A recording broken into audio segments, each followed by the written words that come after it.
when we select leaders. What we have found is leaders may have great innovative ideas. They may be very driven to achieve, but if they're not inspiring people, if they're not demonstrating those interpersonal qualities that people see them as servant leaders, we've noticed that people are not willing to follow them. So we really emphasize that this is exactly the qualities that we want to see in leaders. Don't conduct your analysis in isolation because data is so incredibly powerful. Not defending just the tribe, but defending the organization.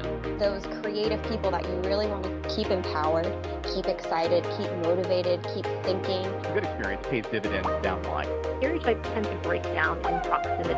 Welcome to We're Only Human, a podcast about human resources, business, technology, and the workplace. My name is Ben Eubanks, your host, and I'm so glad you're here.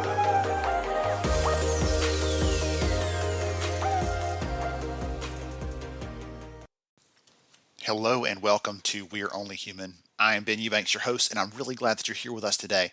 So we're going to dive into the conversation around how to select leaders. And you've already gotten some insights already from Ji Yun, our guest today from over at the Mayo Clinic. She is responsible for leadership selection at the Mayo Clinic. And so we're going to hear some incredible insights from her on this, what impact leaders have, what they look for, because it's a great masterclass, honestly, on how we can all think more carefully about this, think more holistically about picking our leaders, and not do it, as many companies do, unfortunately, with little thought, with little preparation, with little rigor and discipline. We're going to really dive into some of these great things. I really appreciate the team over at SHL for connecting us to Ji Yun here, and looking forward to diving into this. One of the things that I'll tell you is we all generally know the idea that leaders are important, right? They matter to someone's satisfaction on the job. They matter whether someone likes their work or not. But we just finished some new research that really draws this in and makes this very clear. For example, if a worker says, if an average employee says that their well-being, their health has improved, they are 2.5 times more likely to say that they have consistent support from their manager at work when you compare them against someone who has not had an improvement in their health and well-being, or their health and well-being has actually worsened over the last year. They're less likely to say their manager really supports and pays close attention to them. Other things that we see in this, if someone says that their leader really supports them, they're much more likely to stick around. The data show that if someone does not feel consistently supported by their manager, they're 4 times more likely to leave than those who do feel supported. And when we dive a layer deeper and try to figure out, okay, what does that look like? How do we actually indicate what this support looks like? What we found was pretty incredible. Listen to this. If someone says their manager understands them, there's a less than 1% chance of them saying that they do not feel supported by that manager. But if they say that manager doesn't really understand them, doesn't understand what they need to be successful at work, doesn't understand what they need to be successful in their job, there's a 6,000% increase in someone saying they don't feel supported, and it all comes down to whether that manager understands them, pays attention to them, and really shows that person that they actually do care. It impacts all of these things, and it all hinges on that relationship. So we're going to hear from Ji Yun here after a word from our sponsor. Today's episode is supported by Workplace from Meta. Everybody's talking about the metaverse these days, right? But Workplace from Meta is different. The clue is in the name. Workplace is a business communication tool. It uses features like instant messaging, video calls to help people share information on a day-to-day basis. Think Facebook, but for your company. It's part of Meta's vision for the future of work, a future in which your job isn't just something you do, but something that you truly experience, a future in which we'll feel more present, all together, connected and productive. Start your journey into the future of work at workplace.com/future. That's workplace.com/future. And now, let's jump into the conversation for today's episode. Hey everyone, welcome to We're Only Human. I am so glad you're here with us, and I hope you're looking forward to another great conversation, because I know I am. We're going to be diving into some things like, how do we pick the right leaders? How do we know who has the best capabilities or the best fit for the organization from a values perspective? And we're going to talk about all those kinds of things and more with our guest today. And what excites me is the unfortunate thing is many organizations don't have very much discipline around how they select the leaders that they have. And we're going to hear today from an organization that's doing that pretty darn well. And so all of us have a place where we can start from, some ideas we can get from this conversation. So be ready to take some notes, because I know I'll be taking some copious ones on my end. So our guest is here, and I'm so excited to have Ji Yun here with us. She's going to dive into some of these things and how she does them over at Mayo Clinic. So welcome. Glad to have you. Thank you for having me. Absolutely. So before we get into some of these fun things I was laying out there for the audience, would you take just a minute and let us know more about who you are and what you do, please? So my title is a senior advisor for leader assessment and development. I am an executive coach. I teach leadership courses. I do leadership assessment work. I provide in-depth feedback. Most recently, I have been involved in validating and developing assessment to assess values alignment for those new hires, especially external hires into Mayo. I want to start with probably that last one there, where you talk about the values alignment piece, because I know that, especially when we're bringing someone in from outside the business, that's always a concern that I have. And sometimes it's really hard because that can be difficult to ascertain. Do we know that this person, they seem to check all the right boxes from a competency perspective? They seem to understand that the priorities, or they've solved these challenges at a prior job. So we're thinking, okay, they seem like the great fit. And sometimes that fails miserably. And it comes down, in some cases, that values piece. So would you talk about that component and how that works at Mayo? Yeah, I completely agree that we hire people based on their past performance in other organizations. And when they come into our organization, many times their career derails not because of their technical skills. We have one of the most highly qualified physicians in the world working at Mayo Clinic. It is not their clinical skills, but more of how they are aligned with Mayo Clinic values. And that's what we assess. Mayo has been around for over 150 years, and we have been at the top of the industry for at least that long. And Mayo has a incredible reputation for its patient-centeredness and how we provide care, how we respect and value not only our patients, but our colleagues, how we work in teams, how we collaborate, how we seek innovation, how we seek excellence in our work. And all of those are very important laid out values at Mayo that we hold people accountable to. And we actually have our performance tools built based on those values as well. I'm thinking about every organization I've ever worked for, and all of them had their own unique kind of stamp, their DNA for what it looks like to work here. This is what excellence looks like here. Is there a specific set of values at Mayo that you're trying to see, okay, how well do we line these things up so that we know that they're checking those right things? You talked about some of them in broader terms like patient centricity and things like that, but are there a handful of core or key values that you're specifically vetting them against? Yes, we have primary values, Okay. which is the needs of the patient come first. So that is our primary value. And then underneath it, we have 8 values. We call them rich ties. And that's an acronym. So R is respect. I is integrity. C is compassion. H is healing. And then T, teamwork. Another I, innovation. E, excellence.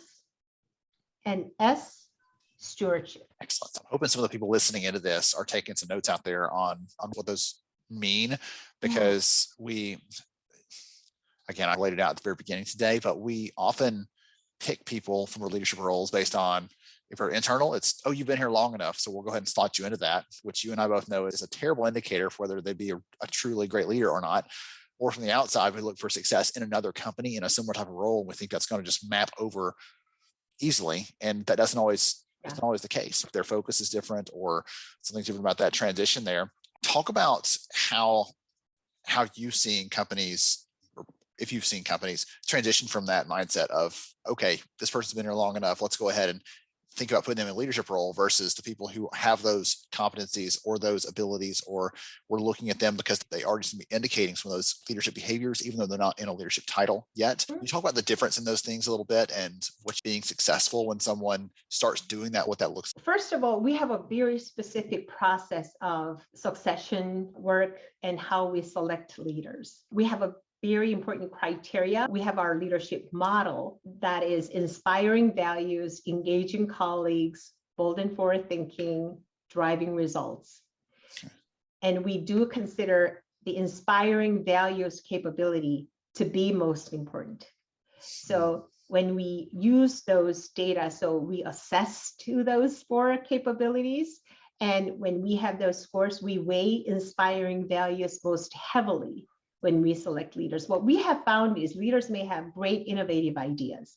They may be very driven to achieve, but if they're not inspiring people, if they're not demonstrating those interpersonal qualities that people see them as servant leaders, we've noticed that people are not willing to follow them. So we really emphasize that this is exactly the qualities that we want to see in leaders. And so we have our program in values and professionalism leaders that are very active in reaching out to business units, reaching out to these new hires and really educating them on specifically on our values and how they're demonstrated in day-to-day work. Also, we have a very special onboarding program especially for our external hires. So this is in addition to our generic orientation that we do for all new hires. So these are especially for external hires above certain level. And we match them with a onboarding partner who can mentor them in how to navigate Mayo culture, because it is very unique. And we hear again and again that people coming in from outside say Mayo is very different. How you lead at Mayo is very different. And so it is a learning curve for them. They can't just assume what they did in their previous organizations will somehow work at Mayo. Yeah. That's not always an easy transition over, especially when you say suddenly you're no longer accountable just for these clinical outcomes, but also for these people outcomes as well. And for some people stepping into a role, that's the first time they've ever been, someone's ever actually told them that, number one, but then number two, held them accountable for those kinds of things. That's a different transition entirely. Exactly. You talked about the onboarding piece there. I was going to ask you a question, and it's funny you were reading into that already, is you mentioned earlier that you do some executive coaching as part of your role. Yeah. And I'm curious, when you are working with leaders, is any sort of coaching you're doing different for someone who's newly stepping into a role versus someone who's more established? Are those different conversations? Are those like the frequency, like the topic X comes up every time almost when they're new versus when they've been established? We usually talk about topic Y. I'm curious how that looks for you. Yeah, yes, mostly yes. So we have a specific name for coaching newly either hired from externally or those people who are new to their role. We call it transition coaching. So there are some coaching topics that come up more commonly in transition coaching. And that is those leaders because they're new, they have to set up their strategies. And then, so there's that strategic planning piece. There's that relationship building piece that is mostly important. So setting expectations. How do you let the people that you lead know who you are as a leader and what your leadership expectations are, what your leadership approach and styles are? So those kind of conversations are very important. There are some really crucial things that you need to set up within 30 days, 60 days, 90 days into your role. There are specific conversations that you would have as an executive coach for these new leaders. If you're coming from outside, definitely there will be conversations about the culture, about how to influence. One thing about our Mayos, at least on the clinical leadership side, we're all salaried. So we don't have superstars who gets enormous amount of salary compared to other people. There are other organizations that do that. If you are a surgeon who can only do what 3 people in the nation can do, then you will be compensated for your skills. Mayo doesn't do that. It is really about the team. Instead of competing against your peers, we really have all individual staff represent Mayo as a whole when you go outside. So if you do want to be treated like a superstar at Mayo, you will struggle because that is not our value. And so or if you really want to, like, for example, let's say if you're task oriented or achievement oriented, that you're not taking in consideration people who are doing the work. Because as a leader, you're less close to the task itself. You have people between you and the task, and you're having people do the work. So your focus really should be about people, how to empower them, how to motivate them, how you can support and help them so that they can do their best. That's really the gist of our leadership expectation. We'll be right back to We're Only Human in just a moment. Workplace is a business communication tool from Meta. Think Facebook, but for your company.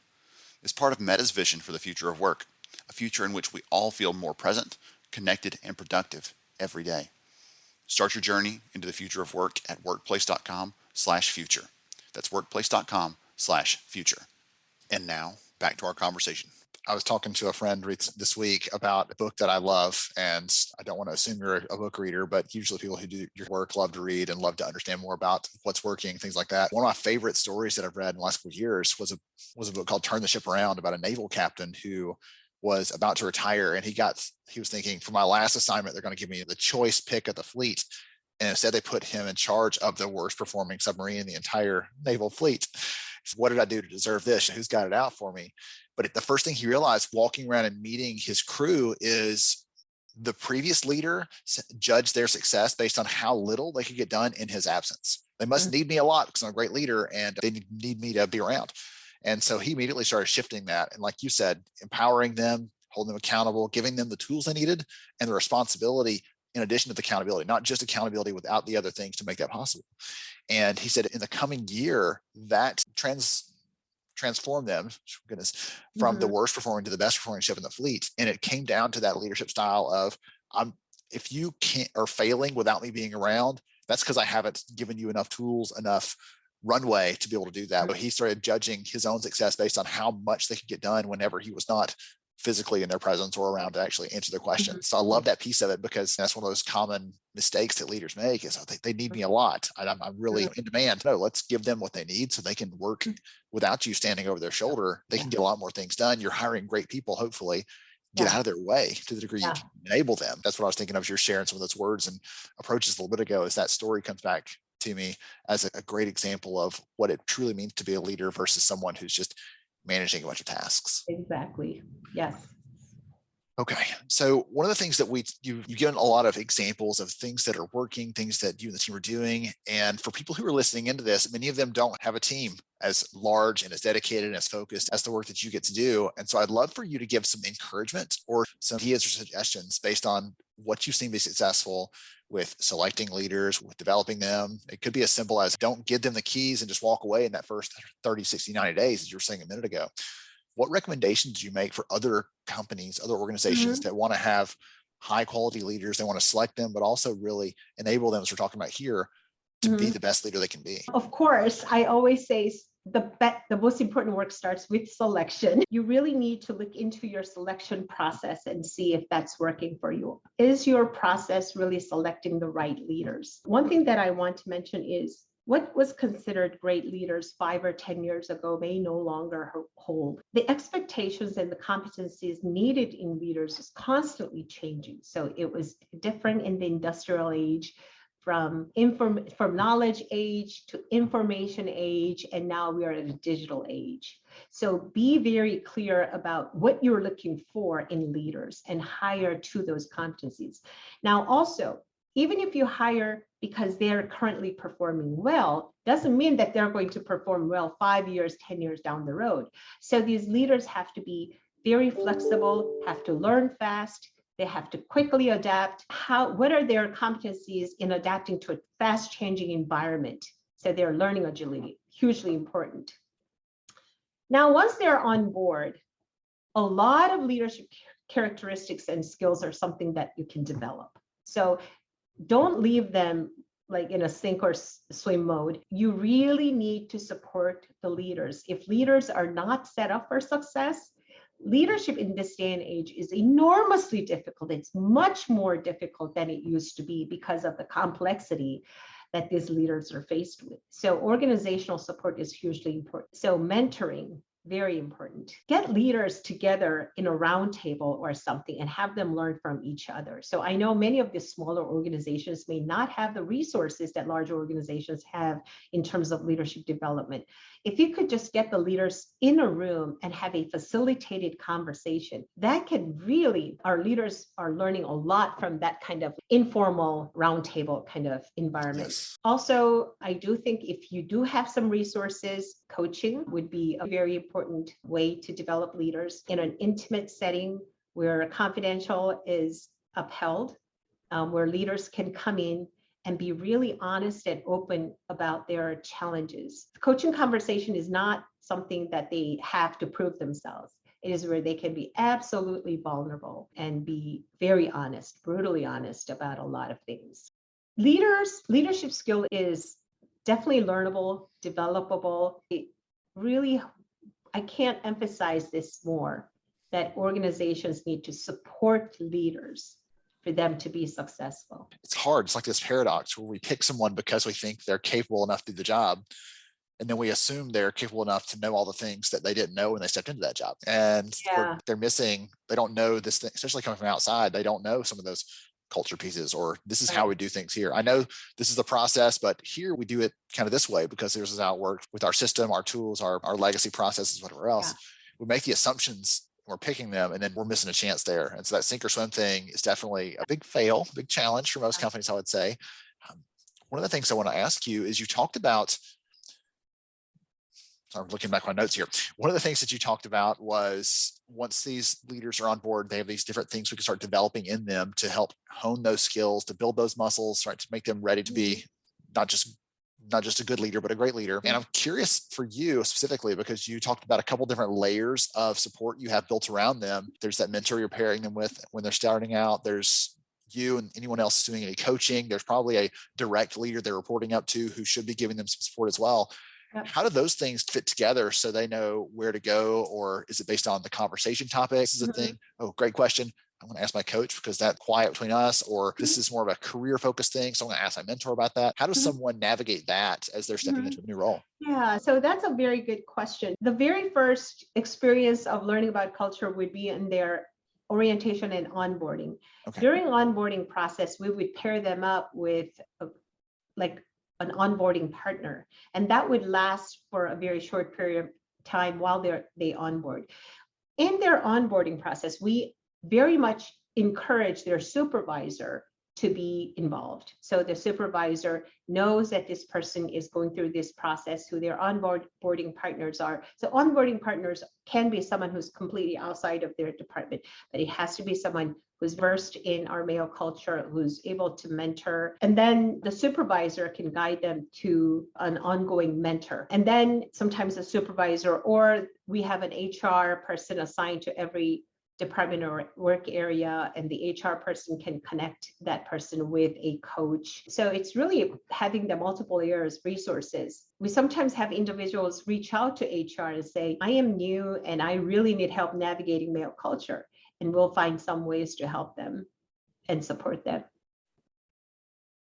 Okay, excellent. I'm thinking in my head, it's not too much. I'm thinking like how they navigate these things, but it's a good problem to have to say, oh, for that kind of question, this person's going to be your best bet, or this resource over here. But again, you're on the opposite end of the spectrum for many companies that are saying we're doing little to nothing, or we're doing something that's, all right, we want to tell about it publicly because it's not a good practice. And I'm just thinking about all those interesting nuances there that fit in and around those pieces of it. Yeah. So for you personally, you at the beginning in your little intro, you mentioned this list of things that you get to do. And for the audience, you can't see her face right now, but she smiles so big when she talks about her work because I can tell that you enjoy it so much. What part of the work that you get to do is most exciting or invigorating for you? Oh, so I love working with our physician leaders. They are so intelligent. They are eager to learn. They really want to be better. It is very clear that they want to be the best they can be. When you have a leader who is hungry to be better and to develop themselves, that just gets the job done. And I can be there giving them really difficult feedback based on assessments. I enjoy more of that intimate one-on-one interaction than actually teaching a large group of people, because I personally enjoy going really deeper into the conversation, talking about their emotion, their assumptions, their failures and learnings, their fears. So that's such a fulfilling moment when you get to meet with those people at a deeper level and you get to see a side of them that not many people can see. And these are all very competent, very highly accomplished people who are also willing to be vulnerable with you. They may come to coaching for multiple different reasons, because they're high potential who are getting coaching for next level leadership role, or sometimes not that often, but occasionally we do get requests for coaching because of people's performance issues and their behavior, their lack of communication skills. Regardless of how they come to coaching, once you get to know them, you know them as a coach, you get to build this relationship. And I have to tell them, how can other people see in you what I see as your coach? And it is a huge honor and privilege to do that. That is so much fun. Goodness. I can only imagine working with these world-class leaders, right? And getting a chance to sit front row seat to seeing them succeed and enabling them to serve more people, to take care of more people. That's just an incredible place to be. Wow. Yeah, it is a very humbling experience. That is so wonderful. All right. So I have asked a ton of questions here, and I know I've taken so many good notes. This has been so incredible, and I appreciate you being willing to share. You're an open book on all the things that you and the team are doing there. If someone wants to connect with you or wants to learn more about the work that the team are doing at Mayo Clinic, what's the best way to do that? Email me, so I can definitely share my emails. I don't mind my inbox exploding with with questions. So I can be reached at kang.jiyun@mayo.edu.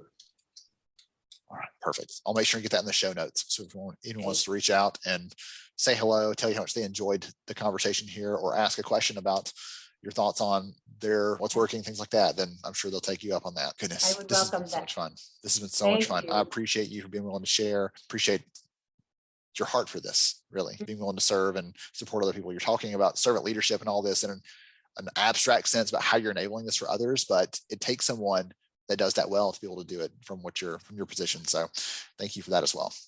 Thank you so much for having me. To everyone else out there, I hope you've enjoyed the conversation today. Got some good notes, some good takeaways. Be sure to check out the show notes for a link to connect over. And if you want anything else, they're also in the notes as well. We'll have some good information details on the episode. Thank you all for joining us on We're Only Human, and we will catch you next time. Thank you so much for joining me on the show today. I'm honored to have you as a listener. If you enjoyed this episode, please take 10 seconds to rate it at iTunes, Stitcher, or wherever you listen to your podcast. Also, if you know a friend that could benefit from today's conversation, please pass it their way. After all, a rising tide lifts all ships. To see show notes, sponsor information, and our full show archives, visit onlyhumanshow.com.